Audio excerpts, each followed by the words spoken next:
She is the founder and director of Unnati Cultural Village under the aegis of Chaudhary Foundation. A lot of influential collaborators, people who are geared towards sustainable development for a long time.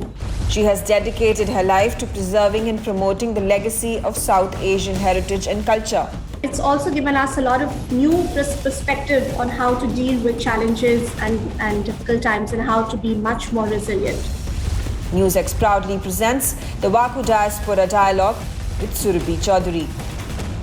Hello and welcome. You're watching NewsX VaKu with me, Megha Sharma. Joining me on the broadcast is a very special guest, Surabhi Chaudhary. She's the founder and the current director of the Unnati Culture Village under the aegis of the Chaudhary Foundation, which is based out of Kathmandu in Nepal. And it's great to have you, Surabhi. Talk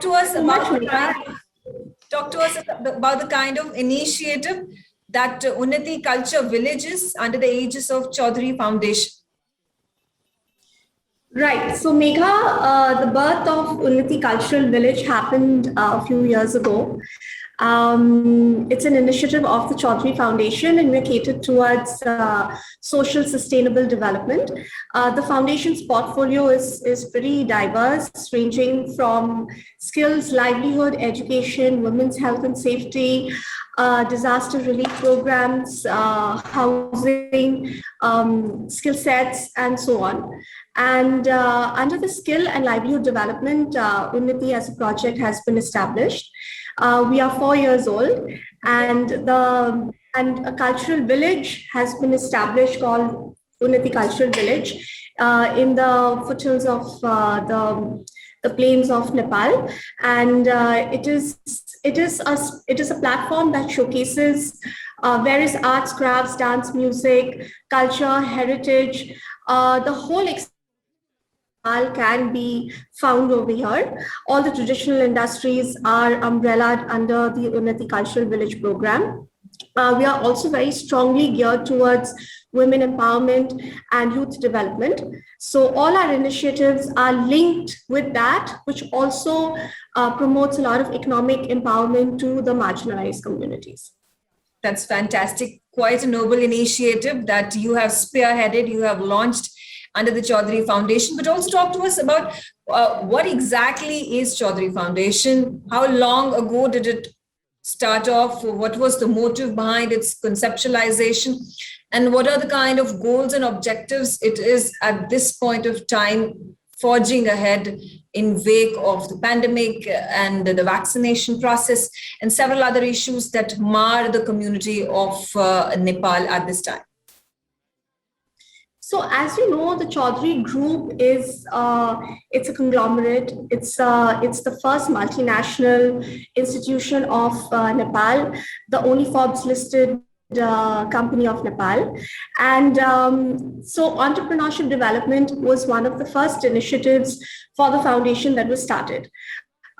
Because we felt that economic empowerment and prosperity for the people of the country is the road to sustainable success and prosperity for the nation and for its people.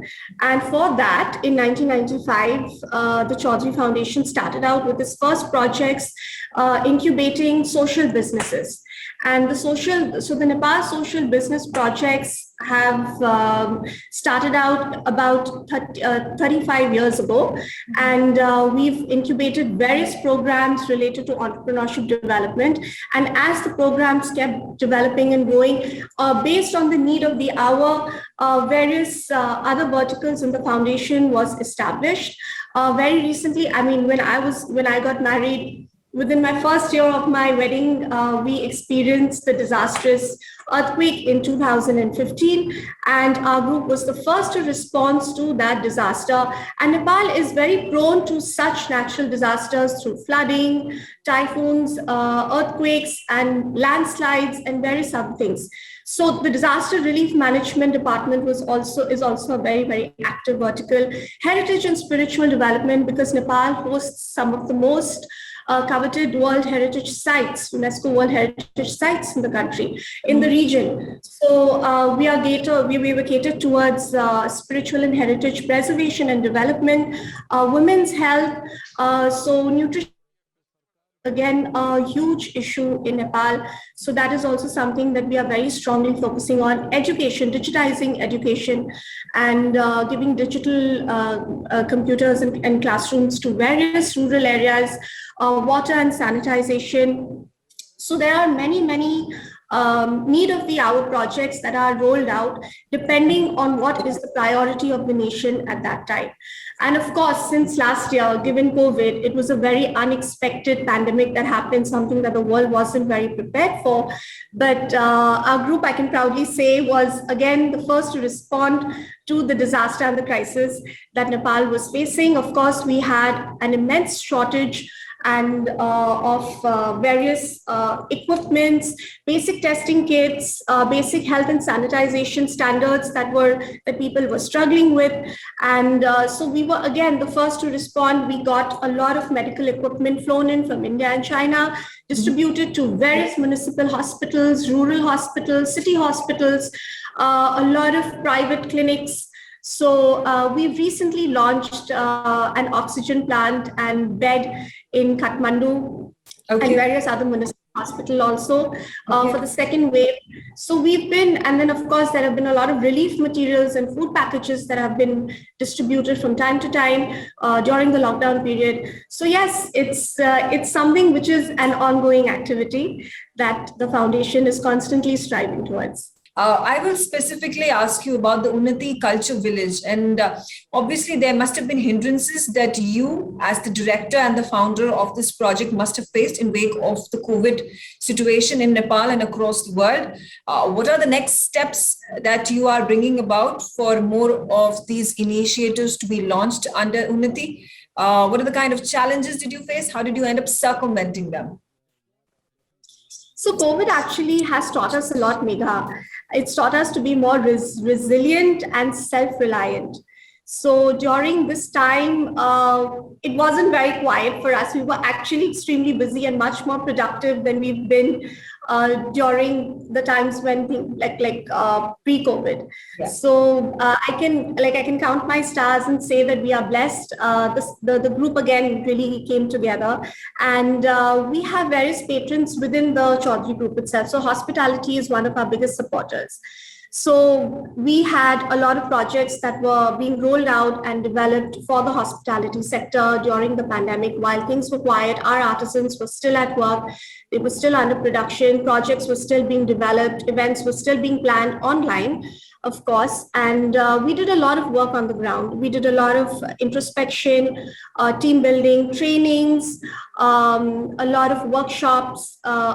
So we did a lot of internal strengthening of our systems while the pandemic was happening. And I can proudly say 70% of our employed staff was still with us. And we all stood together through these difficult times. And it's brought us closer. It's made us like family now. So I feel like after going through what COVID has brought us past 2 years, we can ride through anything. And it's also given us a lot of new perspective on how to deal with challenges and difficult times and how to be much more resilient. You're absolutely right. And I'll also like to delve into your personal life. You said that you got married some years ago, and you're a Mumbai girl who ended up shifting her base to Kathmandu. How challenging was the transition? How were you able to successfully manage it all? It's actually been a pleasant surprise for me as well, Megha, because I came from a family that, and a city, a country that's so bustling with energy and active, and it's a very fast-paced life. And I've lived and traveled all over. And then when I got married and came to Nepal, I was actually very geared for a quieter, peaceful way of life, but I've actually been much more busy than I was before I got married. Yeah. So yes, being engaged with the foundation has really not only kept me on my toes, it's been a very stimulating time. And that's been one of the main reasons why I've been anchored so beautifully. And of course, Nepal is a gorgeous country with beautiful people. So that also helps. What are your future plans personally as well as professionally? I know you are spearheading Unnati. You're taking it to longer strides ahead. There are international collaborations. The government is also supporting you in this noble cause that you're bringing about. What are the future endeavors that the Chaudhary Group, the foundation, and under the aegis of the Chaudhary Foundation, Unnati is looking forward to bring about? So we have actually a lot of fantastic programs rolled out, and I won't reveal too much at the moment, but we have some very interesting collaborations happening with international foundations, art residencies, some mini small scale festivals being planned to promote Nepal's art and culture and various traditional industries. And we want to take it to the international markets and various other audiences. So those plans will most probably take place 2022, and for that the preparation is currently underway. Apart from that, personally, I see it as a very fulfilling role. I have two beautiful children, happily married here. I'm, spending a lot of time in between Chitwan and Kathmandu. So yes, for now, we are very much here and very much focused on building the various creative and cultural industries of Nepal. And that's what the focus is for the time being. Well, thank you so much, Surabhi Chaudhary, for joining me on this broadcast. And I wish you all the very best. And looking forward to hosting you oftentimes on NewsX VaKu and understanding where you take forward the Unnati initiative into a larger, bigger platform for the Nepalese handicraft culture community. Thank you so much. Thank you, Megha. It was a pleasure. NewsX ITV network have proudly launched the VaKu Diaspora Broadcasting Network. VaKu DBN will be India's first mainstream platform dedicated to the diaspora community. Help support us, become VaKu patrons at memboro.com/VaKu. You will get the first access to our interviews, make recommendations, merchandise access, ask questions and get a shout out of thanks on our TV shows. You can also suggest to us who should get the VaKu Golden Chakra Awards and also tell us who should get into the VaKu Hall of Fame.